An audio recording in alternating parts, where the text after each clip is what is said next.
అందరికి కూడా నమస్కారం అండి. అంతర్జాతీయ మహిళా దినోత్సవం సందర్భంగా నేను చెప్పబోతున్న కవిత, అణువంతైన గర్వం లేకుండా అందనంతా ఎత్తుకు ఎదుగుతూ అణుకువతో మెలుగుతూ అణుకువగలిగిన అర్ధాంగివై అవనియందు ఆదర్శమై ఆ దేవతల దీవెనలతో దేదీప్యమానమై వెలగాలమ్మ. ఇక్కడ అక్కడ అంతటా సర్వాంతర్యామి మీరే. మహారచయితుల దీవెనలతో మాతృభూమిలో వెలుగొందే మహిళాలోకం మా మహిళాలోకం. తలుసుకుంటే సాధించలేనిది ఏమున్నది? సాహితీవేత్తల దీవెనలతో సంస్కారంలోన సహనంలోన మీకు పోలిక ఎవ్వరమ్మా, మీకు పోలిక ఎవ్వరమ్మా.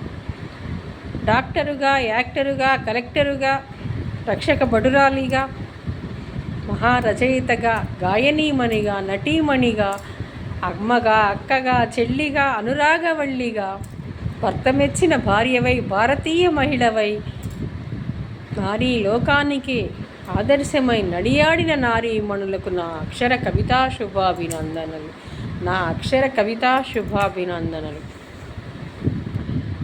కర్షకురాలివిగా, కార్మికురాలివిగా కర్మభూమిలో వెలుగయ్యావమ్మా.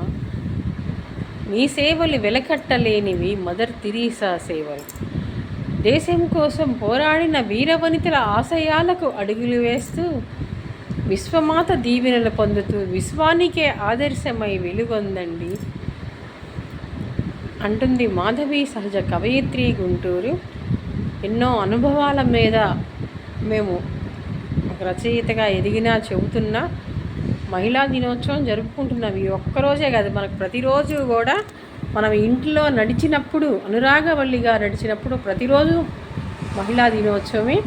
ఇంట్లో అత్తమామలకు ఎదురు చెప్పకూడదు, భర్తకి ఎదురు చెప్పకూడదు. కొన్ని కాపురాలు చూస్తుంటే చిన్న చిన్న వయసుల్లోనే విడిపోతున్నారు. ఇప్పుడు ట్రెండ్ మారిందని తల్లిదండ్రులు కూడా అధికారాపంగా బిడ్డలను పెంచొద్దు. వాళ్ళకి బాధ్యతలు, మరి ముఖ్యంగా ఆడపిల్లలను పెంచేటప్పుడు బాధ్యతతో ఇంట్లో అత్తగారింటికి వెళ్ళినప్పుడు ఎలా ఉండాలి ఇవి తెలియజేస్తే ఆ ఆడపిల్ల అక్కడికి వెళ్ళినాక బ్రహ్మాండంగా రాణించగలుగుద్ది అని తెలియజేస్తూ మహిళలందరికీ కూడా అంతర్జాతీయ మహిళా దినోత్సవ శుభాకాంక్షలు తెలియజేస్తూ మనం ఈ విధంగా ముందుకు వచ్చామంటే మన వెనక మారలా మగవారు ఉన్నారు, వాళ్ళని కూడా గౌరవించాల్సిన బాధ్యత ప్రతి మహిళ మీద ఉందని తెలియజేస్తున్నా. మీ మాధవి, మీ కవయిత్రి గుంటూరు. వాళ్ళ పార్టీ ఆఫీస్కి వెళ్తే దగ్గరకు వచ్చేలా 2-3 లేడీస్ మొన్న మీరు పుడమి మీద రాశారు బాగుందమ్మా, తర్వాత పెమ్మసాని గారి మీద రాశారు బాగుందమ్మా, అట్లా నాకు కనిపించినప్పుడు వాళ్ళు చెప్తుంటే ఆనందం అనిపించింది. అందరూ కూడా ఒక మంచి రచయితలుగా ఎదగాలని ఆకాంక్షిస్తూ